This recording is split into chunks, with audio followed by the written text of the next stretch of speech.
Hello and welcome back to INMR, where in today's podcast I'm going to analyse all 20 of Haaland's shots in the Premier League so far this season. Erling Haaland has 9 goals in 4 Premier League games, which puts him on pace to score 85 by the time the season ends in May.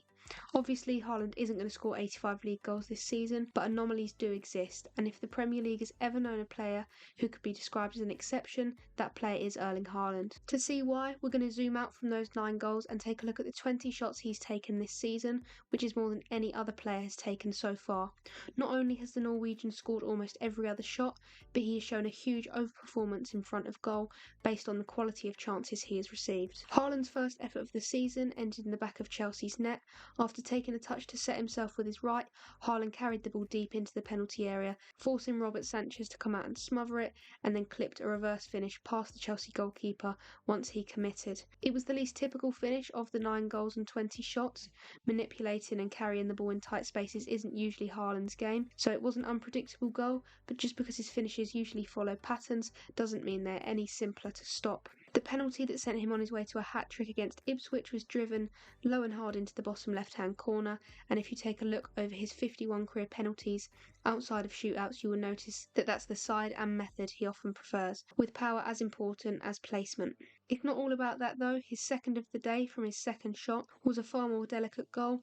After deftly nodding the ball past Ipswich goalkeeper Muric, Tom Greaves was half covering the narrowing angle between Haaland and an open goal, but a cushioned finish curved the ball away from the defender and in. That technique is similar to the clips finishes that he prefers when bearing down on a goalkeeper after breaking in behind, such as when he went through for his first and third in the 3-1 away win against West Ham last month, and for his second against Brentford. If you want to stop Haaland, or at least keep his conversion rate down, restrict him to headed attempts. His aerial ability has typically been considered one of his weaker areas, especially for such a physically imposing player. For example, his first attempt at West Ham, when Bernardo Silva's floated cross to the far post set up nicely for an unmarked Haaland, he headed high and wide. Haaland hasn't scored from any of his 4 headed attempts this season, but aside from that chance at the London Stadium, it's hard to see what more he could have done.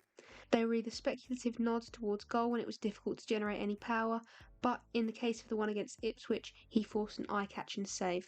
In the Premier League, Haaland has attempted 58 headed shots and scored 11 of them. Given that headed chances are typically more difficult to convert than those with the feet, scoring almost 1 in 5 hardly makes it a weakness, but it's made to look that way because of how incredible Haaland is in other areas. Haaland is at his most deadly when the ball is on the ground, and if afforded time and space, he will happily take an extra touch to set himself, just as he did for his third against Ipswich before rifling a low, hard shot past Muric at the near post. But if you shut him down and close off the space, one touch is still often enough. That was the case for his first against Brentford, and in the frantic search for a third, he had 2 first-time shots in the space of 4 seconds, the first rebounding off the post, and the second on its way in before hitting Brentford's Nathan Collins.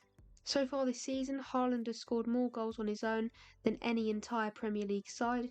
He's also the first player to hit a hat-trick in 2 of a team's first 3 league matches in English football since Paul Jewell for Bradford City in League 2 back in 1994. Providing he stays fit, the 24-year-old is firmly on course to land a 3rd successive Golden Boot, a feat which has only ever been achieved by Alan Shearer and Thierry Henry. Scoring with half of his efforts, his 50% conversion rate is way in advance of what he produced in the previous 2 campaigns. He's also missed far fewer big chances, with only 2 of 7 attempts unsuccessful so far. This means that his conversion rate from big chances has leapt from 38.18% last season to 71.43% this season. One aspect of Haaland's game that has been on point is the finesse of his touch inside the final third. At times last season, he would let chances get away from him with a poor first touch, but this side of his play is much improved.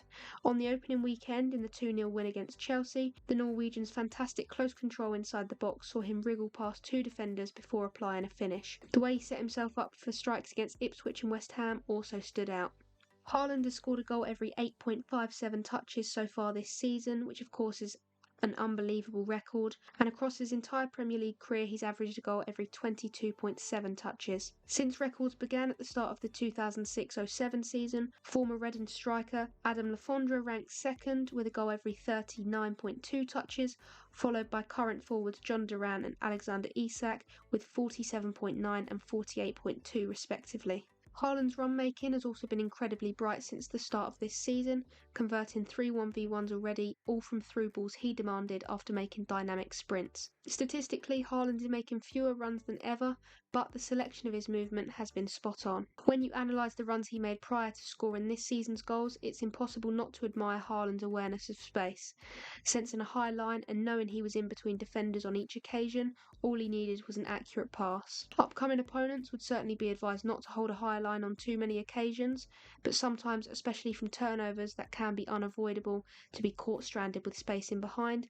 But in those scenarios, Haaland's markers must anticipate the danger much earlier. They can do this by ensuring they stay close to him at all times. Man marking might be a step too far, but allowing him space to surge into would definitely be punished. Man City face Arsenal next, so it'll be interesting to see how William Saliba and Gabriel get on against him. Of course, they kept him quiet in the fixture last season, but with the current form he's in, we'll have to wait and see as to whether they can replicate that again. No player has ever matched the rate of Haaland's amazing goal output since the Premier League began, but he remains 190 goals behind Alan Shearer's record of 260.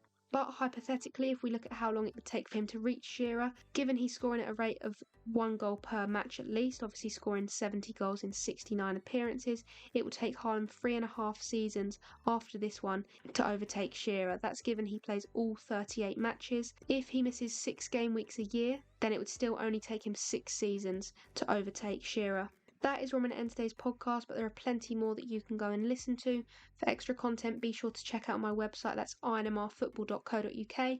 On there you can find match reports, live blogs, club updates and so much more. And if that's not enough, INMR is also on Instagram and X, so you can follow me on both of those platforms for even more content. Thank you very much for listening, and I will see you in the next one.